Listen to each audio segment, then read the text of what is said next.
Recording in progress. Oh, I guess I should pause it again. Recording in progress.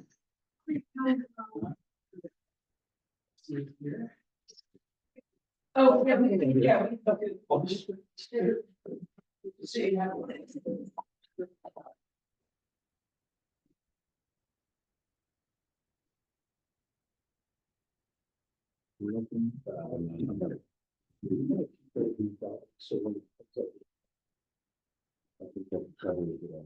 Easier to read. Failed to start the video camera.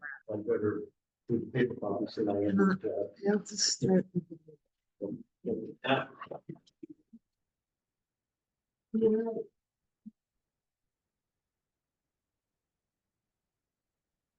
Just switch between the two, so. That just turned. That just turned the screen.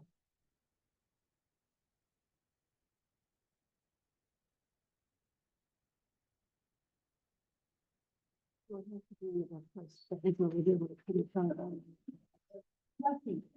It must be just off on the control room.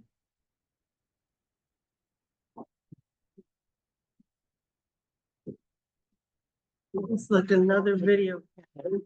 Yeah, that's right. This is this one. Just try switching.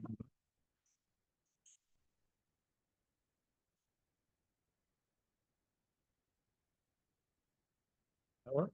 This is gonna be an oral. Copy, you can have your computer. Uh, Paper copy of it too. You see the read. Put this one out, right? Yeah. That's all. Okay, well, I'm gonna call this planning board meeting to order. It's August 21st at 6 o'clock. First item on the agenda is the secretary's report. Yeah.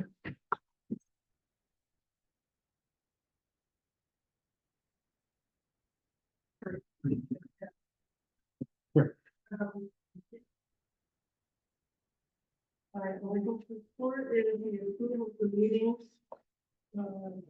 July 17th. We had a few minor corrections in spelling. So I would be accept minutes as amended. I think it's appropriate that some other secretary did the amendment. Make a motion. So Todd, you want to make that motion? I move that we approve July 17th. As amended. Right. All in favor.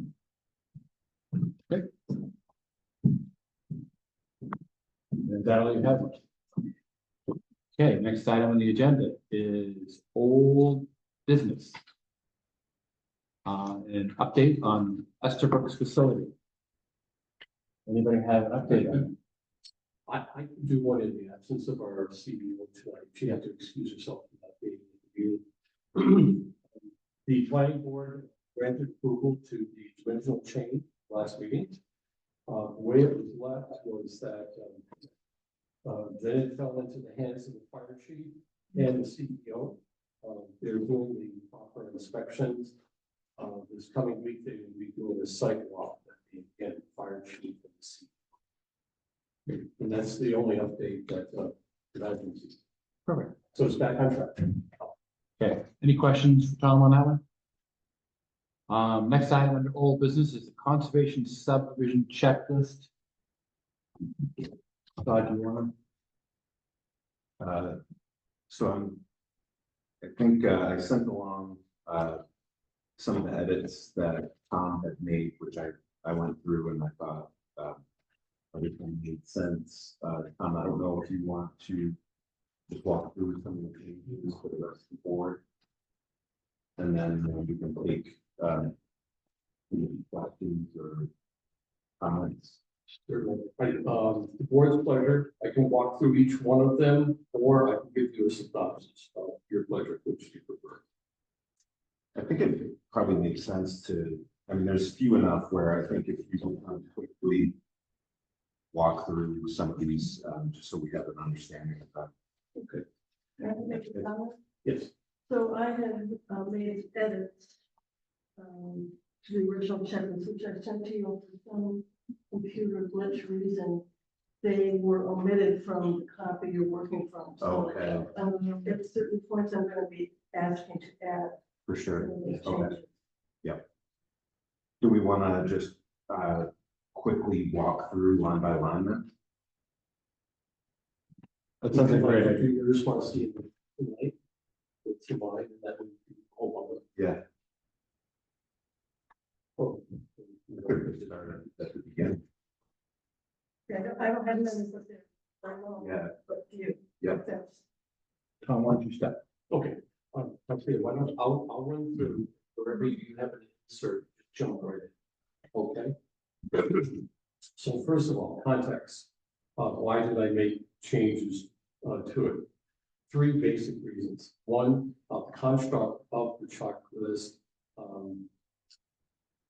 had some urban features to it, that apparently part of the checklist was a cut and paste, and it, for example, you don't have municipal there.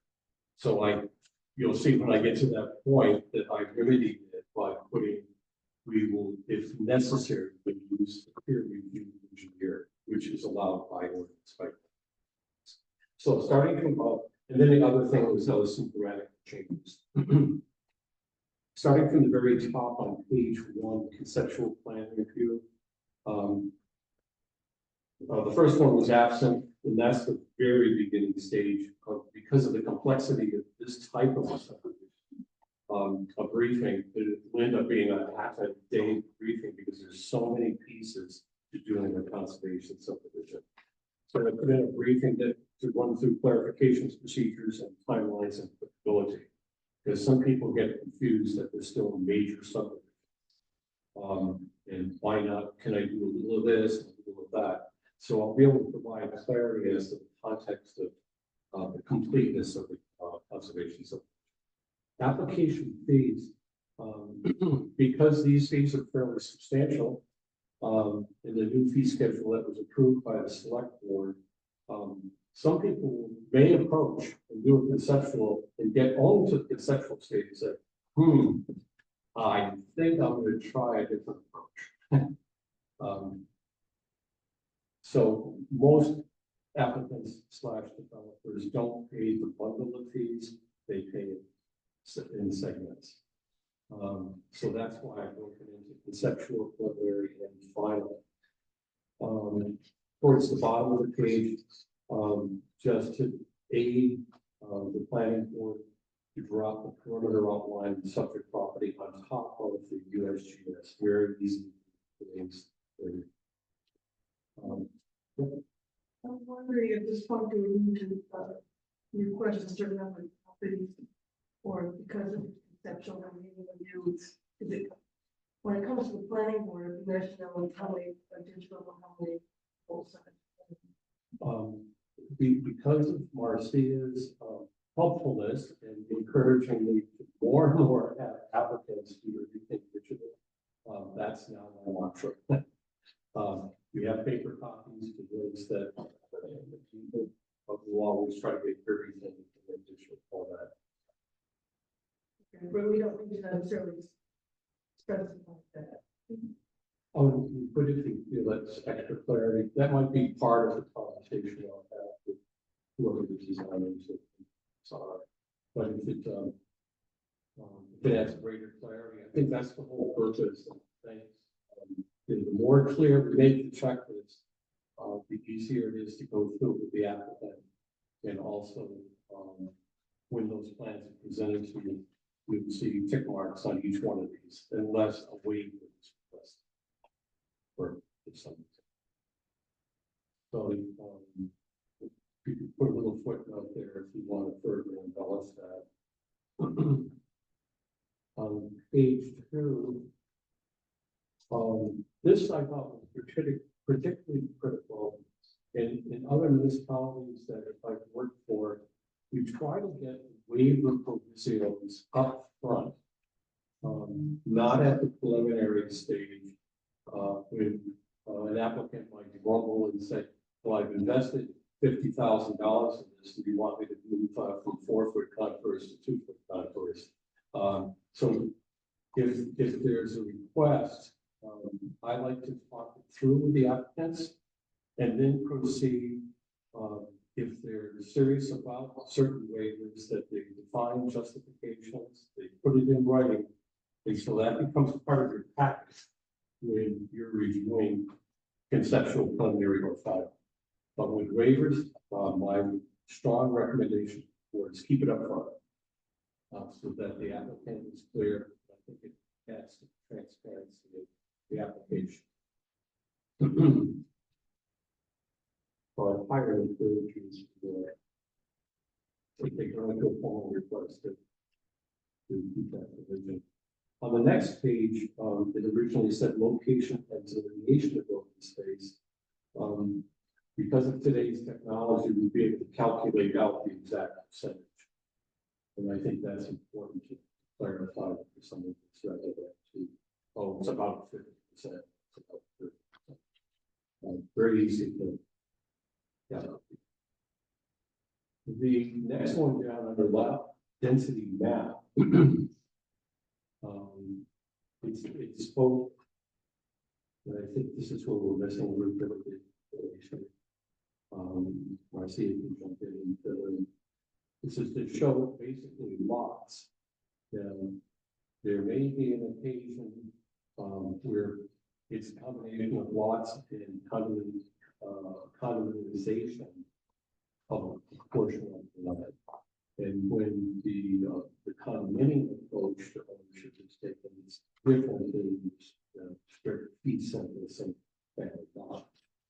And I think it's really important now, changes in the state legislature, to be able to show all of the intended housing, quantify the number of housing because of ADUs and other forthcoming legislation that might change what the anticipated density is going to be.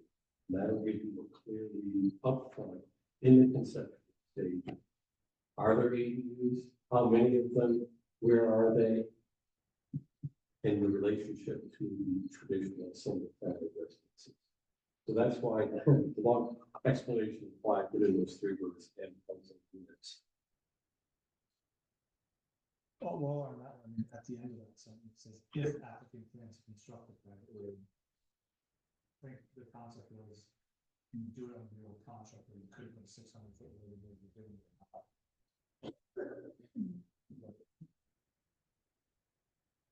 And that was in the original checklist. I didn't use that. Or That's conceptual.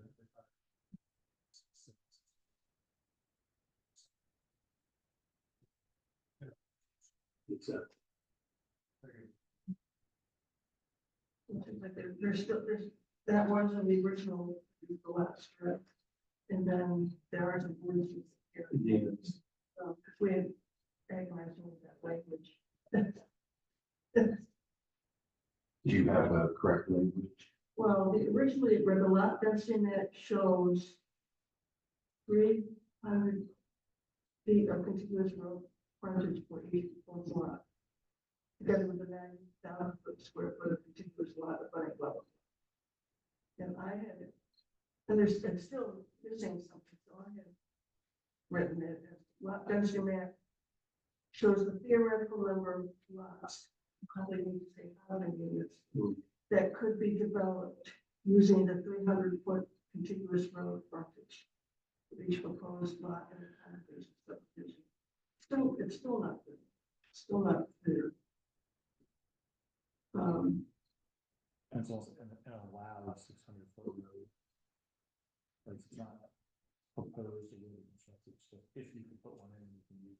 Yeah, right. I think the way the ordinance reads is clearer, it basically says using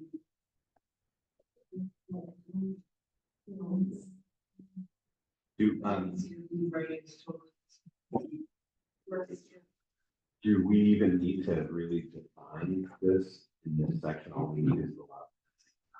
And they can work with that, what that says. You know, the chair has a good point. We could be simple on this. I know what you need in terms of lot density, so that when that map comes in, it'd be very graphic and then define the number of housing units and or lots should be a combination. The dimensional criterion is in the ordinance, so that's just kind of repetitive language. The way the ordinance reads is the number of lots that could be built using density and frontage requirements applicable to minor subdivisions pursuant to section 908C2.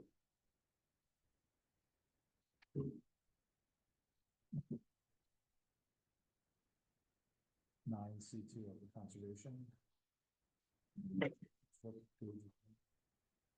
Under subdivision. Yeah.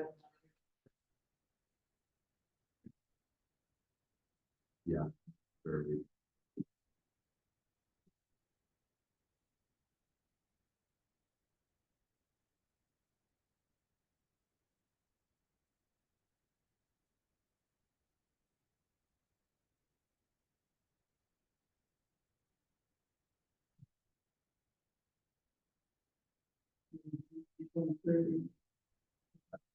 Lot density.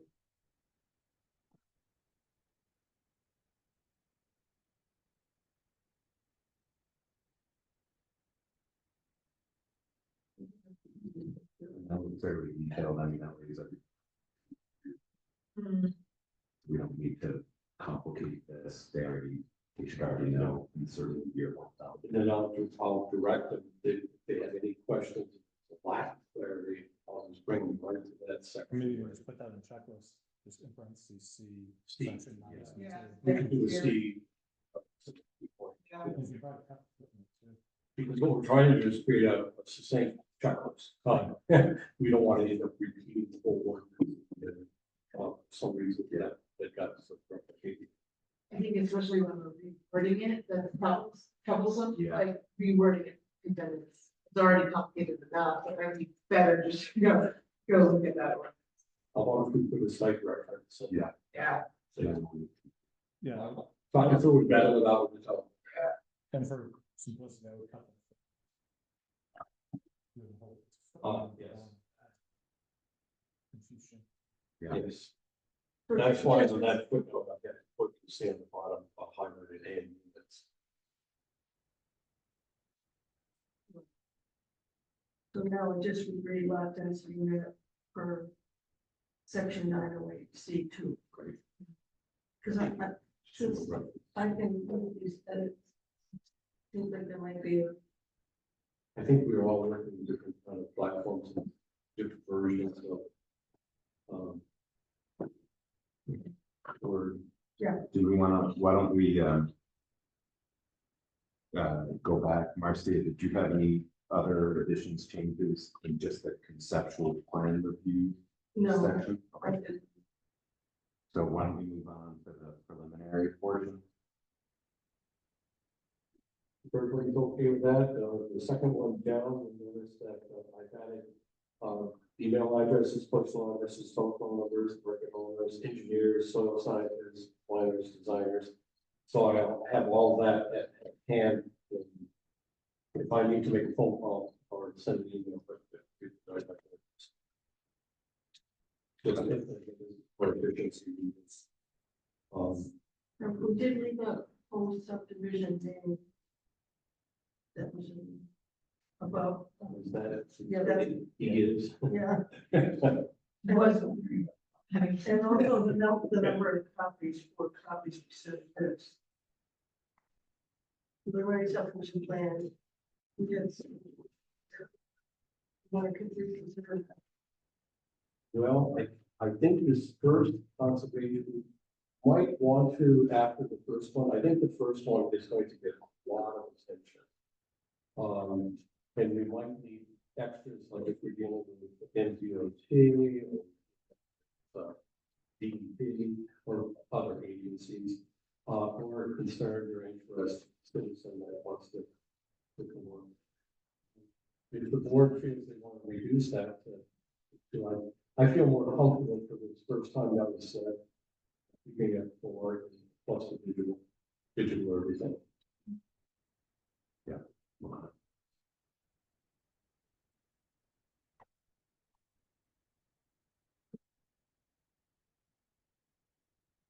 And then, Pupils, that, number of acres. I think the ordinance means location of property lines, existing easements, buildings, water courses, and other essential existing. Is that? That's further down. That's in there. It's right about on the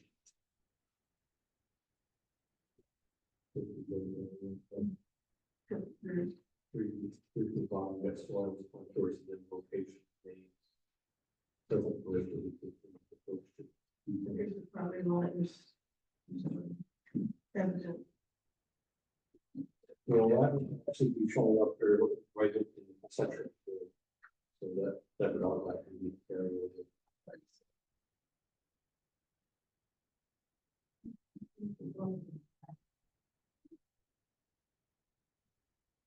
That's pretty good.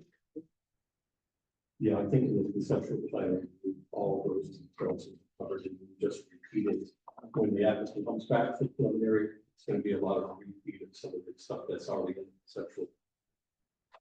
With up and new layers.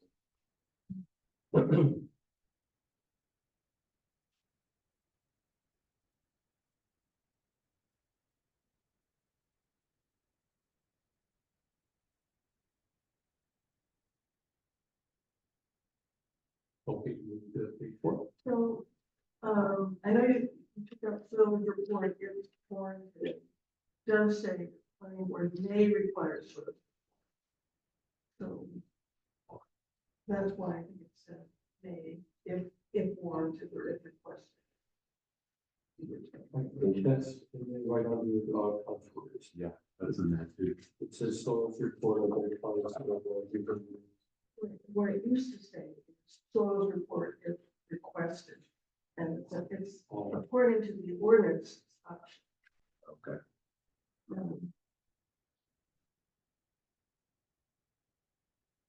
Or if required as well.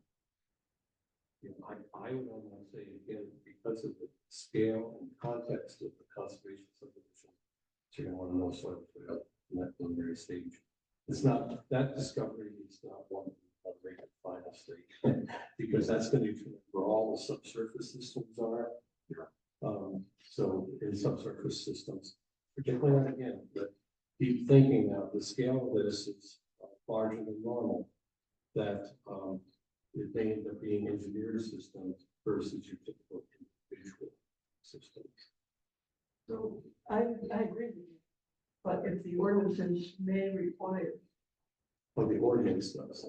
right, Um, which we probably should accept it. We did. At that point, I think I'll be able to convince the. I mean, can't do is HHEs or anything without the soil. So,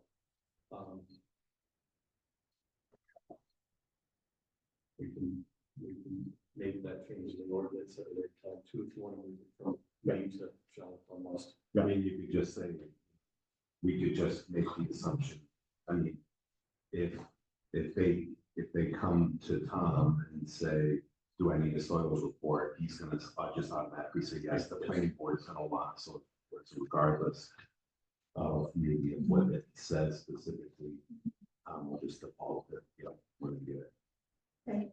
You can count on me that I'm gonna always be asking for soils. Yeah. Again, the scale and the size of this is different. different than the ordinary. And so in the checklist, we can just say, just require the soils report with that language, even though the ordinance. Because this is not an ordinance, Right, this is just one law. right, Right. Exactly. if they don't get enough roots, especially the. Right. That dovetails perfectly into the next page on page 4, It's not repetitive, but it speaks to a little bit more depth on both providing water and providing substance. So in the original language, it was written in such a way that suggesting that we have public water lines and we have public sewage lines, of which we don't. So that was something that didn't get deleted in the original cut and paste. And so I just changed this and shortened it to say a means of providing water supply. And the only way you're going to make that discovery is to have know the GPMs and quality reports. Typically, anyone that gets into a venture like a conservation subdivision of this scale, they're going to drop an investigatory. They're not going to roll the dice and say, I think that's some water here. They're going to take money, spend it, and drive a well, particularly, based on geological data. And then I go on the second one that speaks to subsurface systems, test pit locations are demarcated. They always are, just calling it out. And soil analysis investigations for individual. And I added in cluster subsurface systems because it's likely, again, that you'll see engineering systems sometimes referred to as cluster system. Versus, let's say it's 20 units. They may choose to have 3 engineered systems rather than 20 individual subsurface. And the comfort level there is that it's heavily regulated by DEP. That would have to be a DEP. And to give greater comfort to the town, this is where you can use peer review, have an engineer come in and give that engineering, another independent engineering review opinion. That's not an expense for the townspeople. That is covered by the and it's now very much a practice in all of your surrounding municipalities. All of them, actually, almost every single one of the towns that surround you uses peer review in the absence of having a staff engineer. May I ask an aside question? Sure. Tom, I'm looking at the ordinance. Is this another place where in the future, it does say connection with existing water supply, connection with existing sanitary sewage systems? Is this another place where we're gonna want to update that to the reality? Or is that something we do want to keep in the actual ordinance? I think the only time you're going to see a connection to any type of utility service is going to be in the village. Yeah. You're not going to see it like that. I'm just keeping those. Yeah. Like this, I don't think we've room for a conservation service village, so. That might be the- Thank you. So that language will fit when the day comes that the town votes to expand the village area and we start having different new uses that water that may come from this investigatory study the town is doing currently. But I think that's years away. Would be my forecast. There's a lot of people wanted it, some kind of housing in the village. Yes, If you got the water. then it becomes more of a reality. Yeah. More of a reality. There's, I don't want to go too deep into the crystal ball or the imaginary world or Jimmy Stewart rabbit. Someday when there isn't there, and that becomes a retirement. There may need to be a strong water service to provide to that, let's say, assisted living or any type of senior citizen housing. So, but I don't think we're there yet.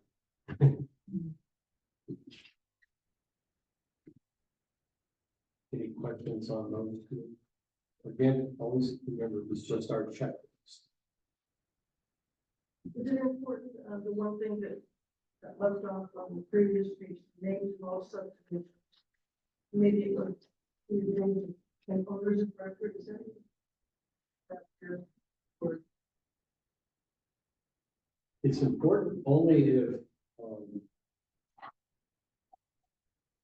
the parent parcel starts, doing rights of first refusal on all surrounding properties before the word gets out. It's gonna be, so that happens frequently with larger scale developments. Contracts or rights of first refusal, you know, have adjacent property. If people had purchased adjacent properties or were about to, then that would show.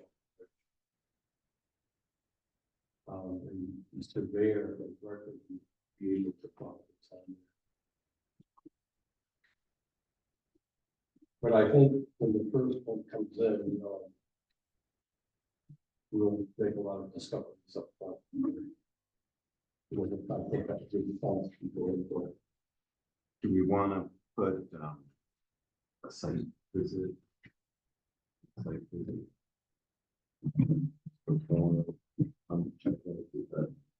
The only thing that I saw that might be missing. I think that's a good point. I think, it can even be put in there just so that the applicant is aware of it. And I think because of the scale, it'd be almost automatic. I believe that in the ordinance that central is required. Not in the conservation section, but in other portions. Okay. But that's a typical for all planning boards, and so. And you could ask me to show that before reading, just say, Tom, what do you think? And I will say, yeah, definitely, I'll just bring it up. I can, I'm talking with, anyone that embarks on this scale of a project. Is going to be, I think, more than willing to want to do that. It's very much like, when we all went out to Bradbury. I didn't get too much feedback from you, but I wanted to make a special effort for that flagging. So that when you move in there, that you have a sense of orientation. Because sometimes when you walk into a big bold piece of property, it's hard to orient yourself exactly unless you're able to GPS with it. But yeah, and I think we've mentioned that here, and I will be promoting that when if one of these developments comes forward, that an area be flagged and that encourage the planning board and the applicant to go out and say. But you want to, I don't know, I didn't feel strongly one way or the other. I just thought that it's not in there. Should. Fine.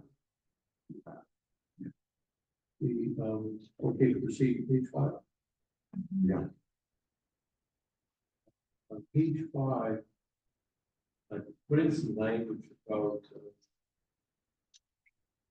should it be more than single family ownership and fall into condominium ownership, that there be a full disclosure and copy of the HOA, homeowners association bylaws.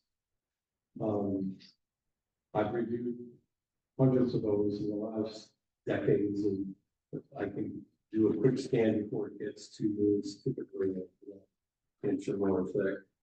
And just to make sure that everything's adequate, and it obviously goes to the board and you get the A and A on it.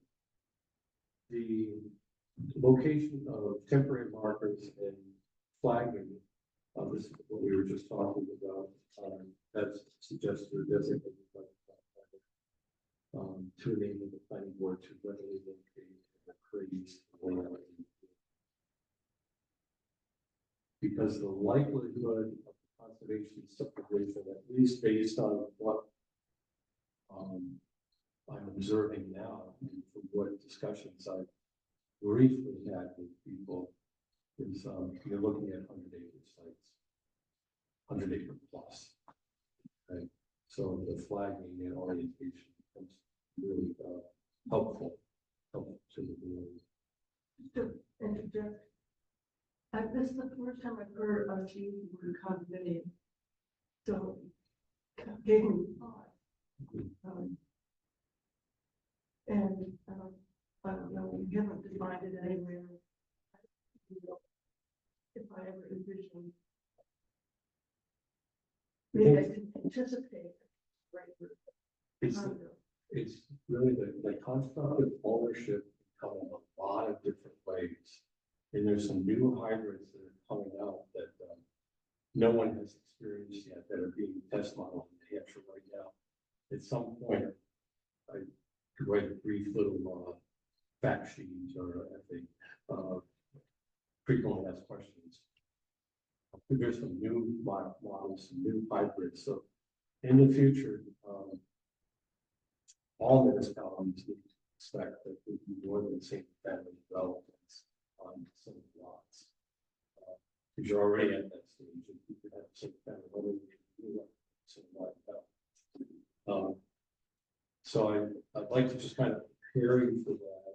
I put the condominium because that's a very popular in terms of constructing and also in terms of maintenance of important things like trail system, open space. So, you know, but I envision is going to be the new vehicle. No one has, since the time I started working here, day one, has made mention of it. I'm mentioning it only because so that we can prepare ourselves because it's another vehicle design.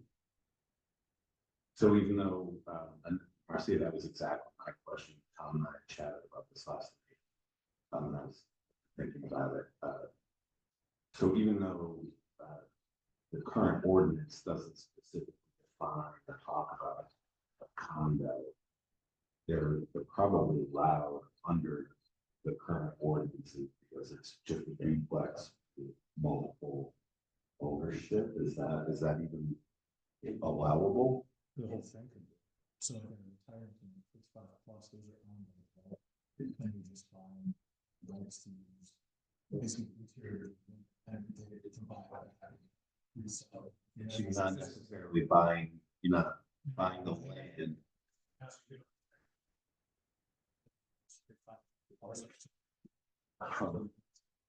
That's interesting. It's like, Yeah. There's all kinds of hybrids out there, but Brian's spot on. You know, low net interior footprint. And you have the amenities and benefits of all the space, which you also pay for if you move away. So, and there's also such things as single family ownership. It's just it hasn't been practiced as much as I think it's going to be great to see in the future. So you might end up with multiple units. We might end up with even some single family and then ownership. So it's probably a good idea to keep that language to change that in the checklist. So I think, the way the ordinance, especially we talk about common ownership or homeowners association. And I think that embraces a number of types of ownership without saying, because I think of condos as you sharing a wall or part of a structure with another owner. Now, I think all of that's conception, which we haven't even talked about.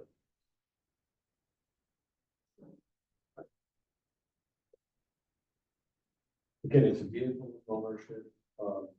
It's not prohibited. Nor can it be. There's co-op housing. There's cooperative housing. There's a whole series of different hybrids with different labels on them. And I think this is one of your beauties of having this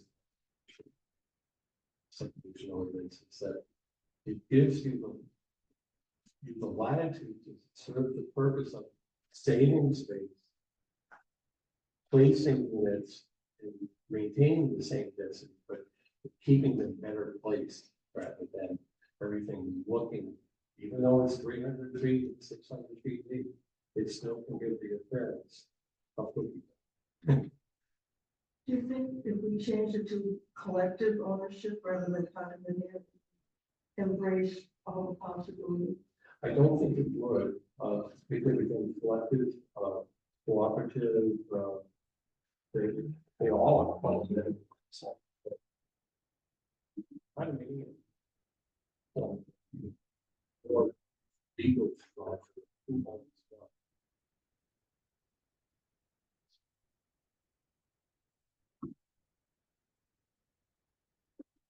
And it may never surface, but, I would suggest that you keep it in there because it might even provide you with opportunities for, more creative design too.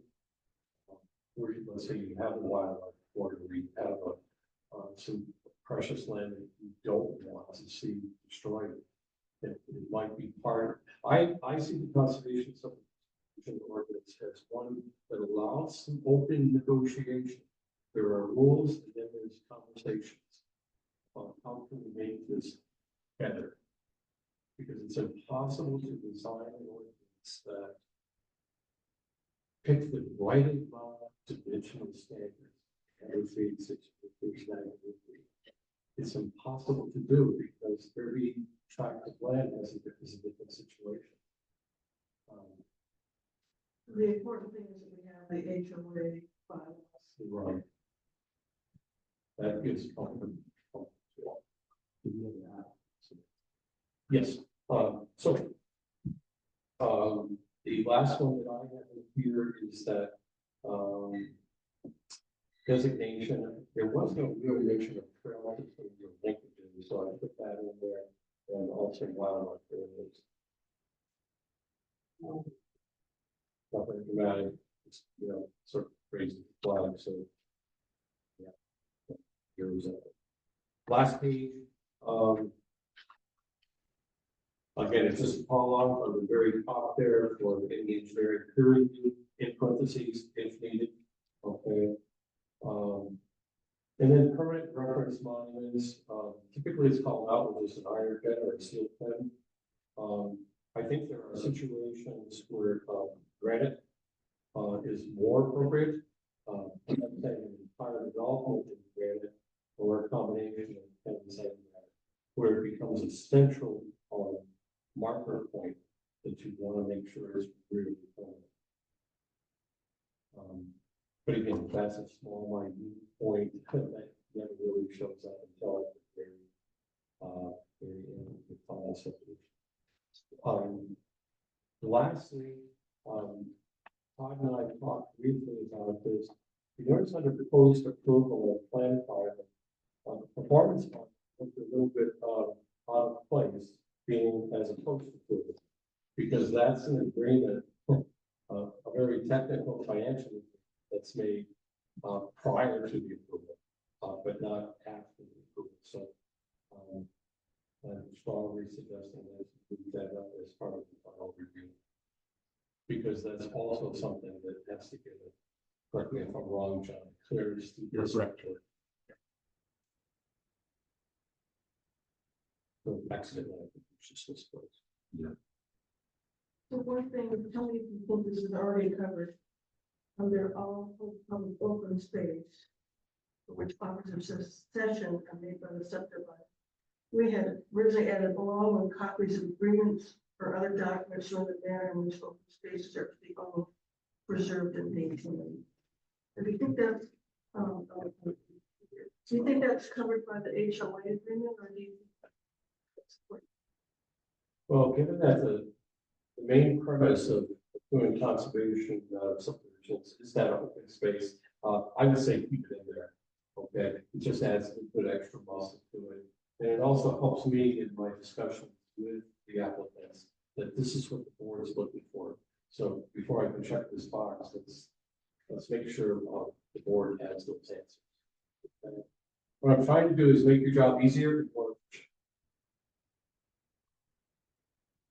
Okay, did anybody have any comments, questions, additions that Tom didn't cover? No? Okay, yeah, I think it's good too. So, next step would be, Marcia, do you wanna finalize all that? Yeah. You could send me your, I think you did send me your file. Between my file and yours, I looked at it. Yeah. Would you like to move to approve those? I make a motion, that we approve the subdivision, conservation subdivision checklist as amended tonight. Second. All in favor? Good work. Next item on the agenda is new business, the Litchfield subdivision. Who would like to start on? First, I'd like to suggest that, you recognize, Julie Carlson, who's, in the audience, waiting for business. Absolutely, I'm David Jenny's daughter. Just injury. Right. If any.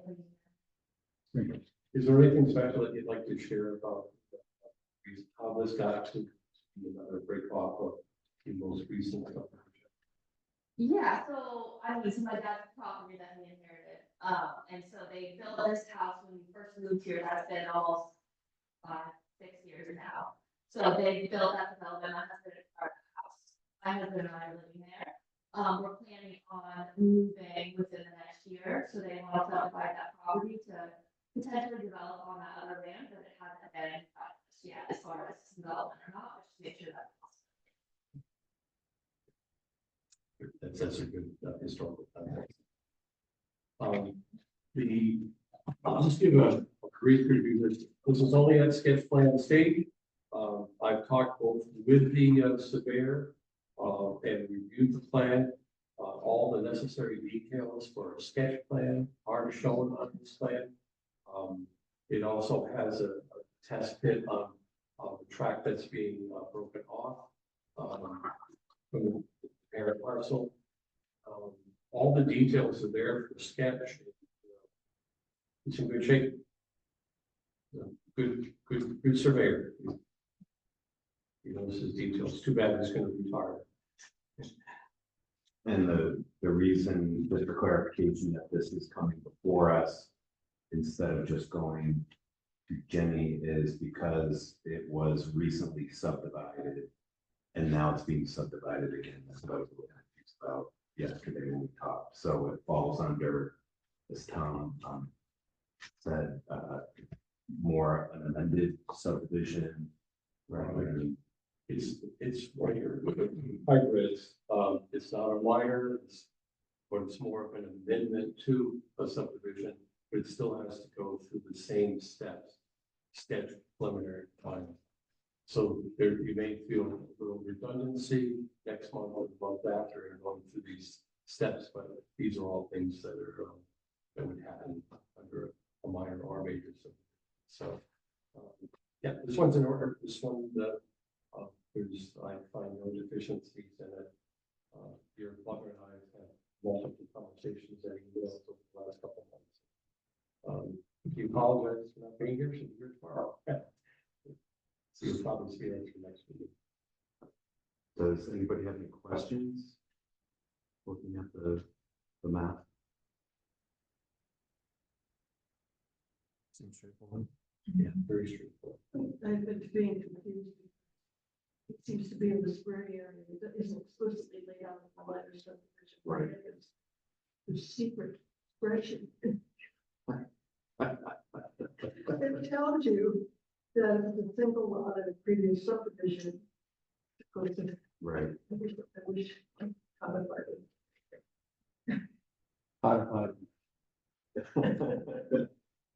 You want me to know? I might need it. Oh, No, I didn't get to take it. So yes, I don't have any comments. Looks like nothing else can happen on this land unless. Yeah. So I would move that we accept the sketch plan and allow this amended subdivision to move to a preliminary plan. Second. All in favor? Okay. Sorry to make you wait through that form. I know that's a little brutal. Okay. Thank you. Nice to meet you. Yeah. Next item on the agenda is plan update. Go ahead, Tom, you start. Each month I've given you a brief update where we stand on the water study. It's continuing progress well. We're actually ahead of schedule.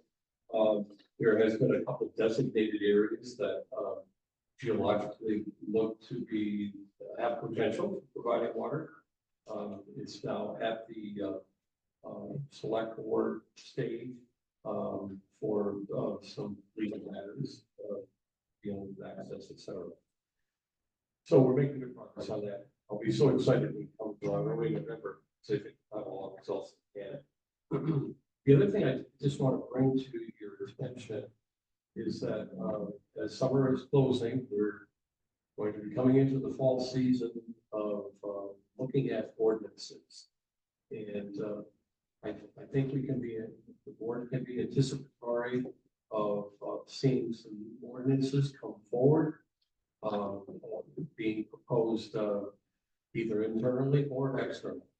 And so, John, can you offer some insights on what? Yes, I can. So, there's a dirty dozen list of ordinances that are the select board, the CDO, and the town planner would like to address and have it run by the planning board. So the planning board will take a role in terms of correlating whether or not the ordinances fit the comprehensive plan. So the authorship will emanate from the town planner at this point. And some of those ordinances are, in no particular order, except for the first one, which should be a short-term rental ordinance. The second one would be some kind of amendment to the conservation subdivision to try to include I'm going to use a funny word here, workforce housing, portable income housing, codicil in it that would allow us to be more compliant with the state. Mobile home park ordinance, we need to change that since we eliminated one of our mobile park overlays when we put a conservation easement on Elmwood Road. Town lot. Solar array, electric storage ordinances currently are being probed by two multinational companies to have large electric storage units placed on property. And obviously we have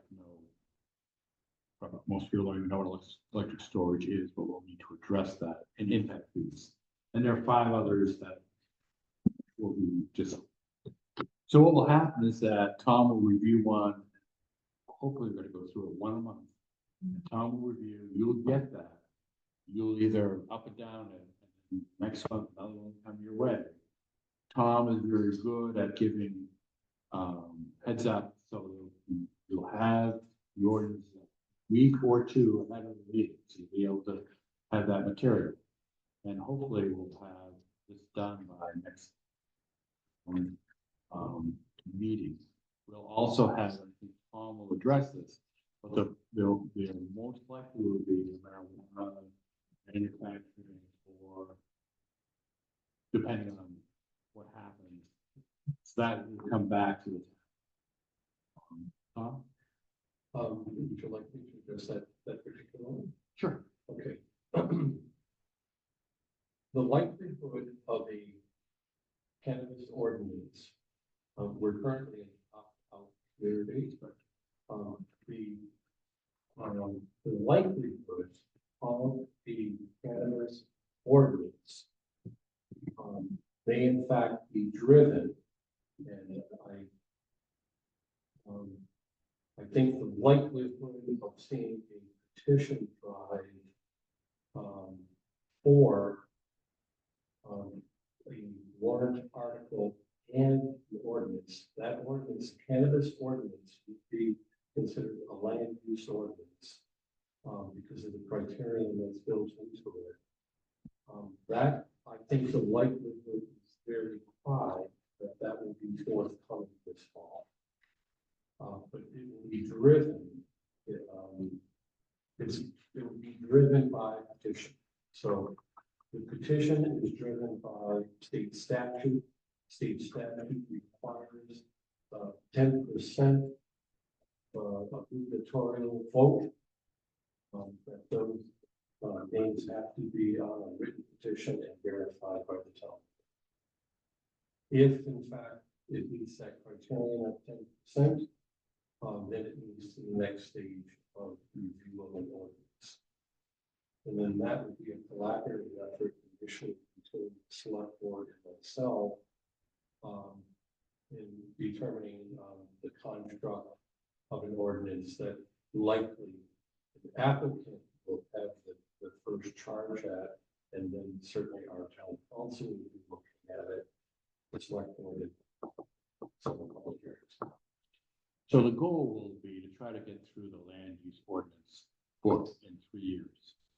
And have that so that simple to because right now, it says, Jen said, so in 3, so if we do 10 a year, probably more than that, we will be actually up to Tom eager to start. I can see the, so anyway, it's just trying to get back. The only thing, John, is my gray hair is about 1 year, then next year I'll have no hair. No, we'll have a hair ordinance.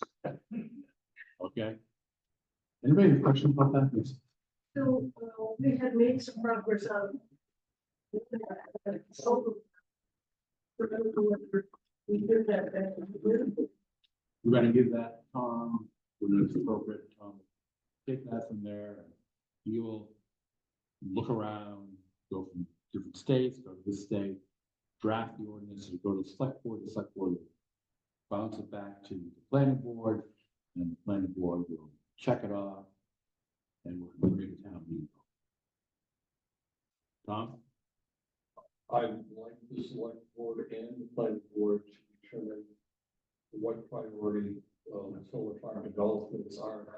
Again, I'll stress, as I did over the last half a year, that one of the problems in solar farms that exists, and no one seems to be paying attention to them in this state and in other states, is the short life expectancy of those panels. And so, and we've also seen, since we talked last, defaults on solar farm developers. So, So I'm sure you'll get your marching orders. yeah, so, I think that if, you put it high on the priority list, that we've got to get one done. I'll be saying the same thing over and over again. Yeah. Make sure we figure out who's taking care of all of solar panels when they expire. Any questions about that particular part of the plan? Tom, is there anything else to that? But I'm good. Are there any communications that need to be brought to the meeting at this time? Are we set for our next meeting? We have a date. Third Wednesday coming up in September. Any conflicts there? Do we have an actual date on that? Tom?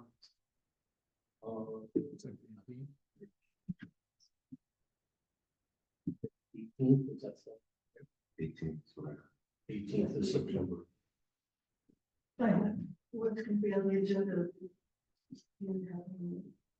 Well, I think the first thing that I'm going to take you to the sequence that Chair of the Select Board suggested, short-term rentals. If that's acceptable, John, I think we'll tackle that one first, and then we may find in September, depending on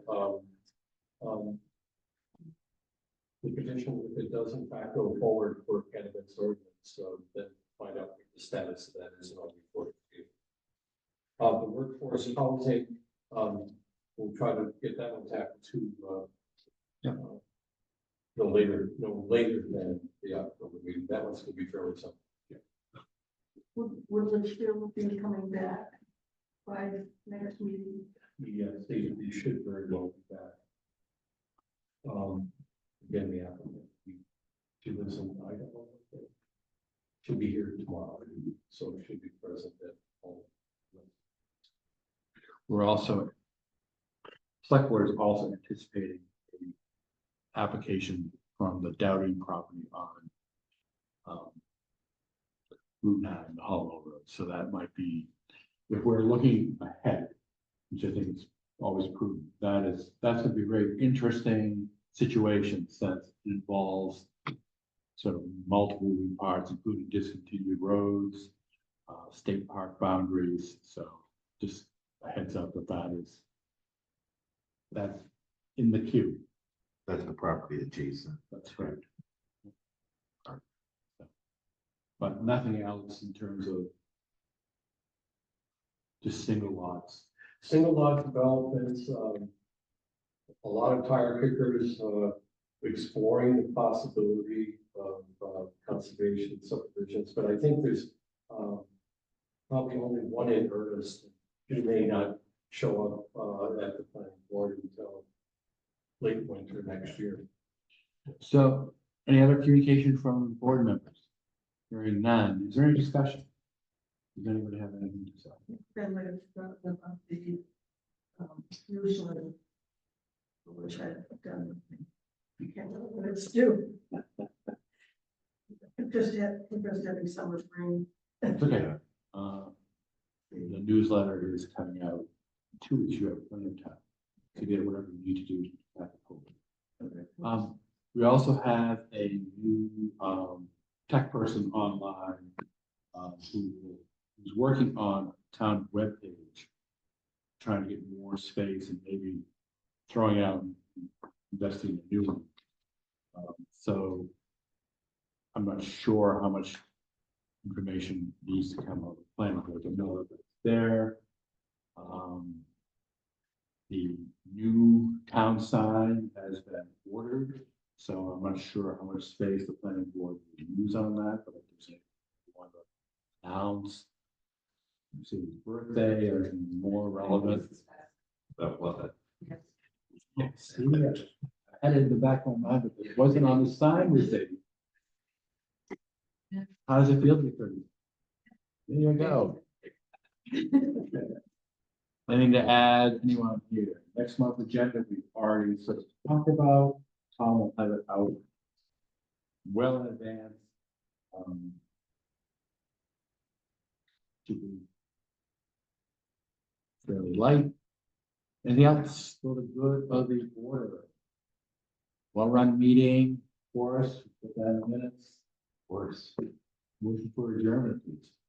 Move that we adjourn. Right. Okay. Let's get out of it. Nicely done, planning board. Thank you. And I think that should be